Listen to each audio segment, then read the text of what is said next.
Petani makin sedikit, lahan pertanian makin sedikit, tapi subsidi pupuk makin besar. Pasti ada yang salah. Petaninya sedikit, lahannya sedikit, kok subsidinya setiap tahun naik? Pasti ada yang salah. Jadi seru sekali ya. Iya, saya udah mulai saling nyelpet. Ternyata Mas Dion nggak jomblo malam ini. Ada Prof. Andreas yang datang. Jadi narsum kita yang kedua adalah Guru Besar Fakultas Pertanian IPB University, Profesor Dwi Andreas Santoso. Selamat datang, Prof. Selamat malam. Nih, Mbak. Prof baru datang langsung kita todong nih, Prof. Karena dari tadi kita sama Mas Dion sudah membahas soal energi baru terbarukan. Nah, sekarang gilirannya Prof nih soal pangan. Karena memang subsidi, pupuk subsidi ini sering disinggung oleh ketiga paslon. Ini kalau dari Prof sendiri dalam masalah pangan ini, apakah memang pupuk subsidi ini jadi masalah?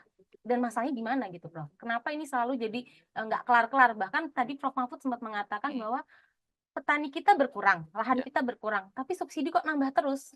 Subsidi pupuk yang nambah terus ya. Nah, ini Ada gimana? apa ini?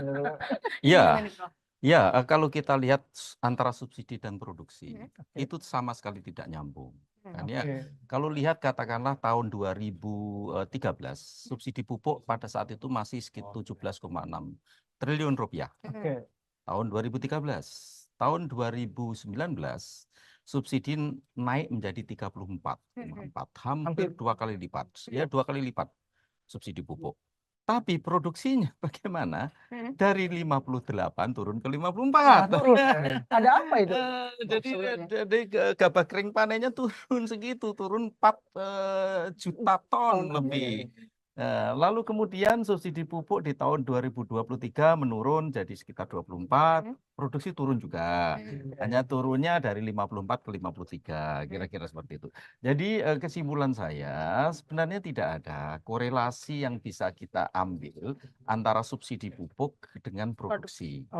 Nah, jadi produksi pertanian kita itu ditentukan beyond subsidi pupuk, beyond program-program pemerintah. Ini yang paling penting. Seperti apa nih, Apa tuh, Prof? Nah, jadi gini, subsidi pupuk, kalau kita bicara terkait dengan subsidi pupuk ya, sebenarnya saya membantu pada saat di tim transisi untuk menyusun kedaulatan pangan tahun 2014, membantu Pak Jokowi dan Pak JK, ada salah satu usulan kami. Karena subsidi pupuk ini sangat tidak efisien, penyelewengan sangat besar, kan? Dari satu kajian kami dengan salah satu lembaga yang powerful di Indonesia, perlu saya sebutkan, di lini 4 aja sudah 20% penyelewengannya. Berarti ada 6 triliun uang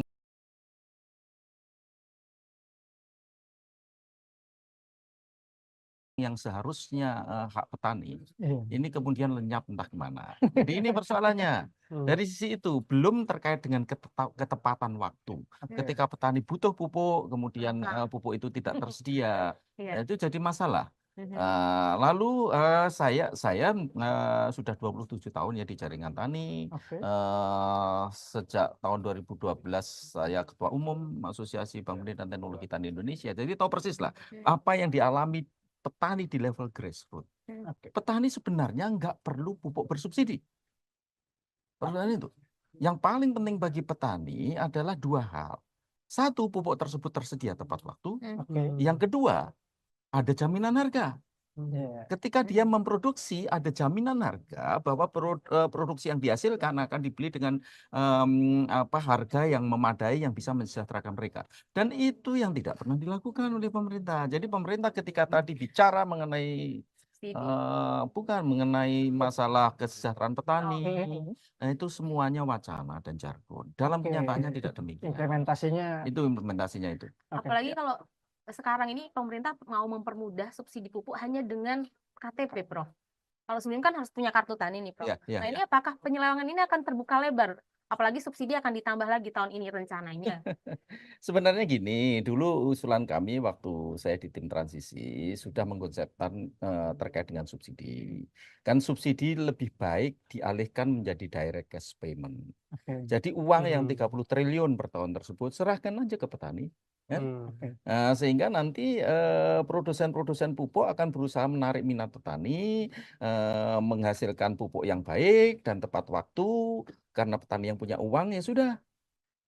Itu yang dilakukan dan sebenarnya sudah disetujui, sudah diputuskan oleh Presiden di bulan Juli yang lalu. Oke, Bulan tinggal Juli tahun pelaksanaannya berarti. 2023. Oke, Prof ya. Ya, tahun 2024 ini itu rencananya sudah pilot, kan? Oke. Pilot di beberapa lokasi di Bangka Belitung dan di Kalimantan. Oke. Sebenarnya sudah on the track, tapi tiba-tiba isu berubah balik lagi ke subsidi. Subsidi pupuk itu subsidi pada produsen, Iya. Oke. pada perusahaan pupuk. Mm-mm. Kan melalui apa? Melalui kalau dulu itu reduksi harga gas. Oke. Kalau sekarang ya langsung katakanlah biaya produksi A lalu subsidinya katakanlah B lalu harga jualnya C. Nah, yang B ini ditanggung oleh pemerintah. Jadi itu